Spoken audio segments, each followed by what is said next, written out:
अत्यंत महत्वाचं आजचं बजेट आहे आणि अत्यंत उत्तम पद्धतीने अजितदादा हा प्रश्न मांडणार आहे.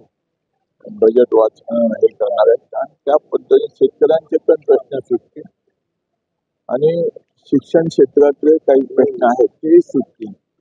जास्तीत जास्त उत्तम पद्धतीने हे बजेट मांडण्याचा प्रयत्न होणार आहे.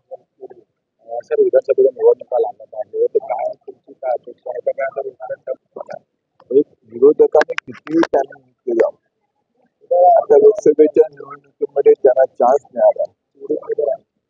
सत्ताधारी पक्ष ज्या पद्धतीने ग्रासरूटला जाऊन काम केलं त्या पद्धतीने झालं नाही आणि ज्या पद्धतीने त्या लोकांनी ज्या पद्धतीने काही विषय मांडण्याचा प्रयत्न त्याचा त्यांना बेनिफिट मिळाला, पण आता ते बेनिफिट मिळणार नाही एवढं नक्की.